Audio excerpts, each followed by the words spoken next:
Bismillahirrahmanirrahim. Assalamualaikum warahmatullahi wabarakatuh.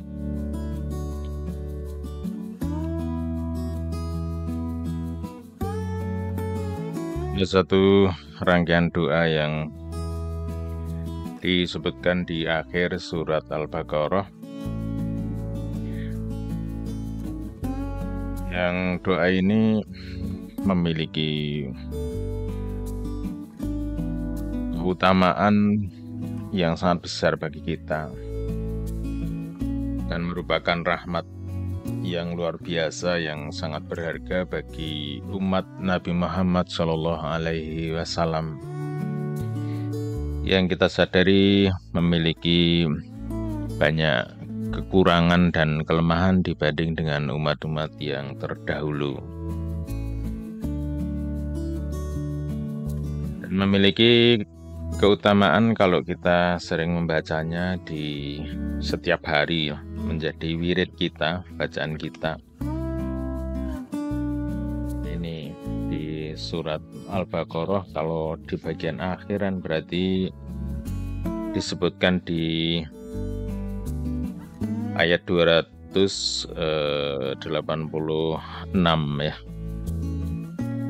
Jadi memang Al-Baqarah itu ada 286 ayat, merupakan surat terpanjang dari Al-Quran.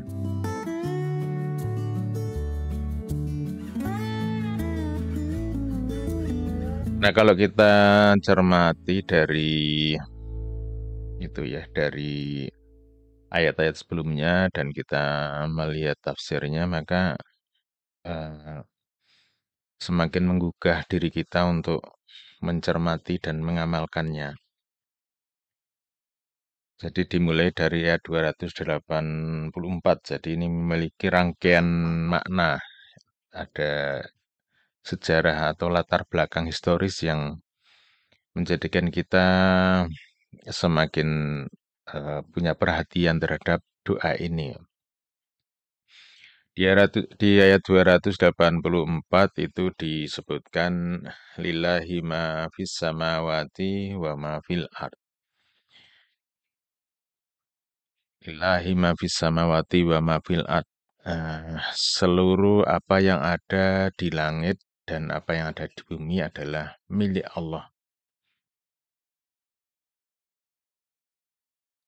Jadi tidak terkecuali semuanya yang ada di seluruh penjuru alam semesta ini, semuanya adalah milik Allah.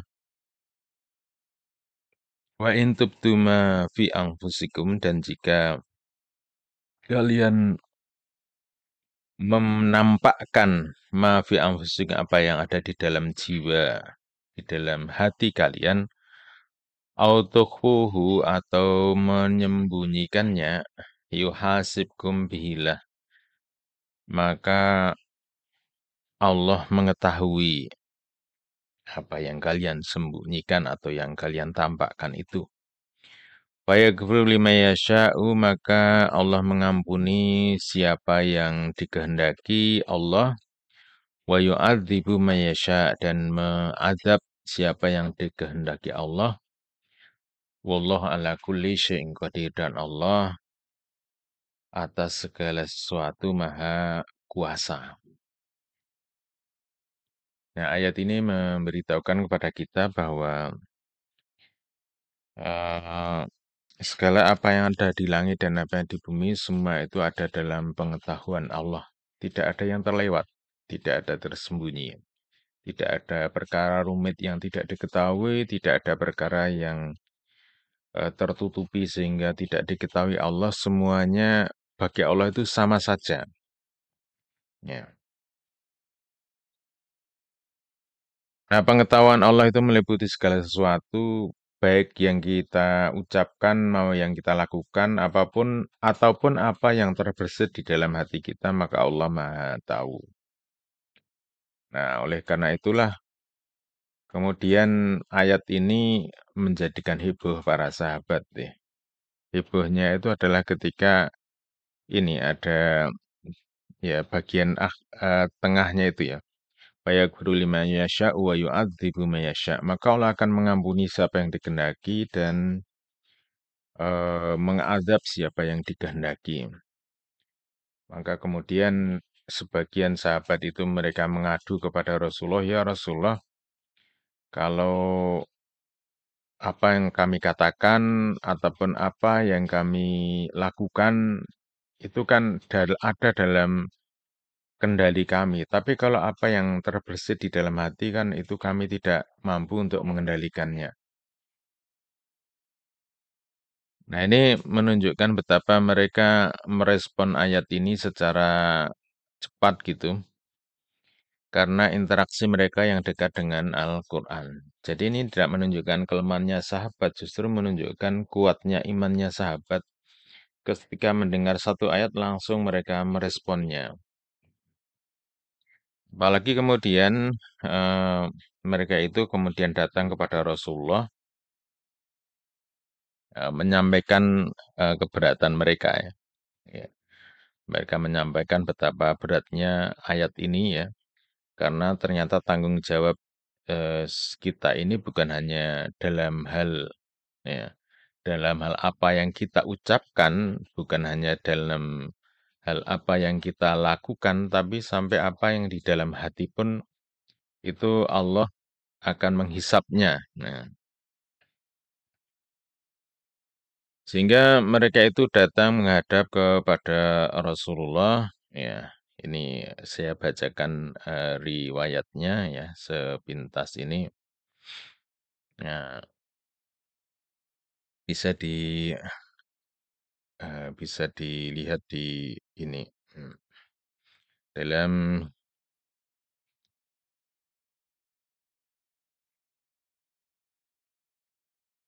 di dalam apa tafsir Ibnu Katsir ya. Dalam tafsir Ibnu Katsir maka disebutkan di sini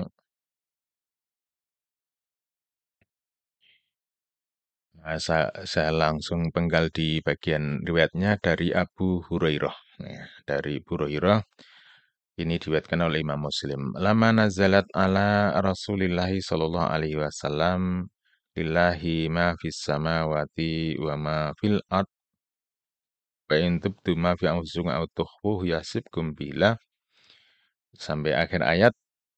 Istadda dzalika ala ashabi Rasulillahi sallallahu alaihi wasallam. Maka para sahabat Rasulullah itu merasa keberatan ya. Nah, ini. Istadda dzalika ala ashabi Rasulillahi sallallahu alaihi wasallam. Atau Rasulullah sallallahu alaihi wasallam mereka mendatangi Rasulullah sallallahu alaihi wasallam tsumma jasau ala rukabi. Nah, jasau itu artinya sebenarnya sudah artinya adalah apa duduk di lutut atau bersimpuh ya bersimpuh tapi eh, di atas lututnya. Nah, kemudian lebih diperjelas ke jasa ala rukab. Nah, rukab itu kan artinya lutut ya. Jadi mereka kemudian bersempuh di hadapan Rasulullah. Wa qalu mereka menyatakan ya Rasulullah kulifna minal a'mal. Nah, telah dibebankan kepada kami dari amal-amal perbuatan. Dari berbagai amal perbuatan manutiku yang kami sanggup untuk menunaikannya. As-sholah, wasiyam, wal jihad, wasodaqoh. Nah, kalau sholat, puasa, kemudian jihad, sodakoh, kami mampu untuk melakukannya. Waqad unzila alaika hadhil ayah. Maka sungguh telah turun kepada engkau ayat ini. Wala nutikuha dan kami tidak sanggup untuk melakukannya. Faqala Rasulullah sallallahu alaihi wasallam, maka Rasulullah sallallahu alaihi wasallam mengatakan, "Aturiduna an taqulu kama qala ahlul kitabaini min qablikum, sami'na wa asaina." Nah, maka berkata Rasulullah sallallahu alaihi wasallam, apakah kalian akan ingin mengatakan kama sebagaimana qala ahlul kitabaini, sebagaimana dikatakan oleh dua ahlul kitab. Ya, dua ahlul kitab maksudnya Yahudi dan Nasrani. Min qablikum, sebelum kalian, sami'na wa soina, kami mendengar dan kami tidak apa kami mengabaikannya atau kami tidak mau taat. Ya. Balqulu, tapi katakanlah sami'na wa ata'na, ghufranaka rabbana wa ilaikal nasir. Tapi katakanlah samina wa ta'na, kami mohon ampun, ya Tuhan kami, sungguhnya kami akan kembali kepadamu. Nah, jadi Rasulullah kemudian mengajarkan kalimat-kalimat ini. Sami'na wa ta'na ghufranaka rabbana wa ilaikal masir. Alama aqara biha al-qaum wa dhalat biha al-sinatuhum. Jadi Rasulullah mengajarkan kepada mereka untuk mengikrarkan kata-kata ini, membiasakan kata-kata ini, sami'na wa ata'na ghufranaka rabbana wa ilaikal masir, sampai lidah-lidah mereka itu terbiasa dengan kata-kata itu. Anzalallahu fi athariha, maka kemudian Allah Ta'ala menurunkan ayat yang berikutnya. Amana rasulu bima unzila ilaihi mir rabbihi wal mu'minun kulun amana billahi wa malaikatihi wa kutubihi wa rusulihi la nufarriqu baina ahadin mir rusulih wa qalu sami'na wa ata'na ghufranaka rabbana wa ilaikal masir.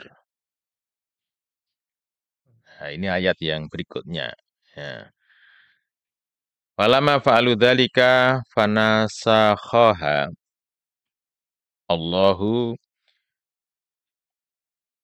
fa'anzala la yukallifullahu nafsan illa usaha. Jadi setelah turun ayat ini, jadi kemudian doa yang diajarkan oleh Rasulullah itu kemudian diabadikan di dalam ayat-ayat Al-Quran. Ya, jadi semula doa itu diajarkan kepada para sahabat, nah kemudian turunlah ayat yang menguatkan menjadi satu ayat Al-Quran di bagian akhir dari ayat ini ya. Ya, Rabbana wa sami'na wa ta'na ghufranaka rabbana wa ilaikal masir. Nah, jadi dengan turunnya itu turun ayat itu kemudian disusul dengan ayat berikutnya yang menyatakan la yukallifullahu nafsan illa usaha sampai doa-doa itu.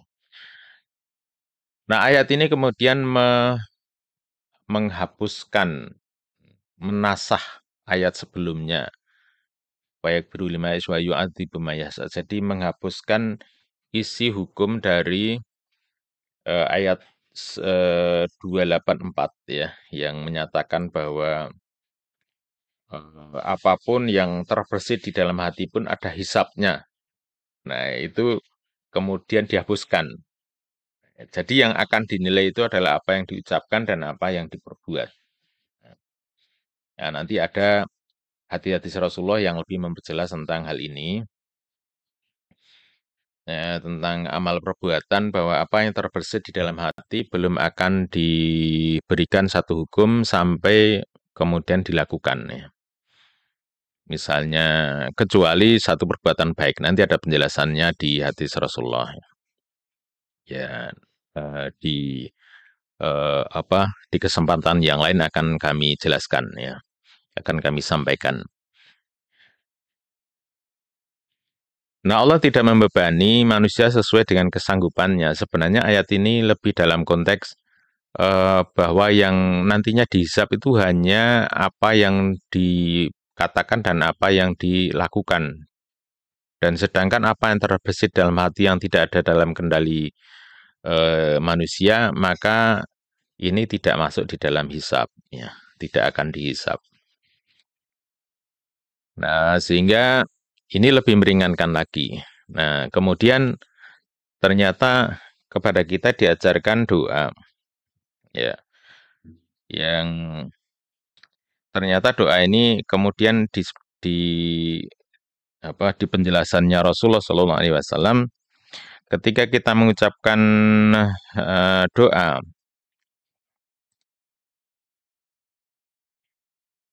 Rabbana la tu'akhidna in nasina au akhtana, ya Tuhan kami, janganlah Engkau janganlah Engkau hitung apa ya? Engkau catat ketika kami lupa dan ataupun kami sedang ketika kami melakukan satu kesalahan. Nah, nasina artinya kami lupa, au akhtana atau kami bersalah. Ya. Ini kan permintaan kita yang sebenarnya curang ya. Sedangkan sudah jelas hisab, setiap amal perbuatan kita akan dihisab, tapi kita minta kepada Allah, Rabbana la tu'akhidna in nasina au akhtana. Janganlah Engkau hitung kami ketika kami sedang melakukan sesuatu yang kami lupa, lalai, atau kami bersalah. Nah, kemudian dijawab na'am atau fa'altu dzalik. Nah, itu riwayatnya begitu ya. Ada dua ya. Jawabannya na'am atau fa'altu dzalik. Nah, kemudian ketika kita berdoa Rabbana wala tahmil alaina isron kama hamaltahu alal ladzina min qablina. Ya Tuhan kami, janganlah Engkau bebankan atas kami isron, satu beban, kama hamaltahu alal ladzina min qablina, sebagaimana yang telah Engkau bebankan kepada orang-orang sebelum kami. Nah, maka dijawab lagi na'am ya, atau fa'altu dzalik. Janganlah bebankan kepada kami satu beban yang sebagaimana yang telah Engkau bebankan kepada umat sebelum kami. Jadi hukum yang diberikan kepada kita, umat Nabi Muhammad SAW saat ini adalah ya lebih ringan dibanding dengan sebelumnya. Ya. Maka dijawab na'am. Rabbana wala tuhamilna ma la taqata lana bih. Ya Tuhanku, janganlah Engkau bebankan kepada kami apa yang kami tidak sanggup untuk memikulnya. Apa yang tidak sanggup untuk memikulnya, untuk menunaikannya. Wa'fu anna, maafkanlah kami, waghfir lana, dan ampunilah kami. Warhamna, sayangilah kami, anta maulana fangsurna alal qaumil kafirin. Nah, dijawab na'am, fa'altu dzalik. Jadi doa ini dijawab langsung oleh Allah, bahwa doa ini ketika kita ucapkan, maka Allah langsung secara spontan, na'am, fa'altu dzalik. Nah, sehingga peluang yang besar bagi umat akhir zaman ini, umat Nabi Muhammad SAW ini, untuk mendapatkan ampunan Allah, dibebaskan segala beban yang kita tidak sanggup untuk memikulnya. Kalaulah melakukan satu kesalahan, maka mungkin ada jalan bagi kita untuk bertaubat dan memperbaiki diri. Ini merupakan karunia yang sangat besar, sehingga Rasulullah sangat merasa tersanjung, merasa sangat bahagia sekali dengan turunnya akhir surat Al-Baqarah ini. Ini satu keistimewaan, satu karunia yang sangat besar. Gitu. Nah, tentunya kebahagiaan Rasulullah ini juga sekaligus menjadi kebahagiaan kita. Kita merasa senang dengan ayat-ayat ini, dan kita jadikan doa kita ini di waktu pagi dan petang kita biasakan untuk membacanya. Ya, kita mulai dari 284 ya. Lillahi ma fis samawati wa ma fil ard, sampai kemudian akhirnya 286. Nah, insya Allah ini merupakan doa yang sangat istimewa, sekaligus juga bisa kita jadikan sebagai wirid dzikir harian kita pagi dan petang, selepas subuh ataupun selepas asar. Ya kita bisa baca sampai malam ya. Ya pagi dan petang, maksudnya dari pagi batas subuh bisa sampai zuhur, kemudian petang itu ya batas asar bisa sampai malam, sampai isya. Nah, kalau kita biasakan, ya kita sudah tentu akan mendapatkan keutamaan, karena Apa ini sekaligus juga taubat kita kepada Allah Subhanahu wa taala dan kita diberikan satu keringanan yang sangat besar. Dan demikian mudah-mudahan memberikan manfaat kepada kita semuanya, memberikan semangat kita dalam berbuat baik. Assalamualaikum warahmatullahi wabarakatuh.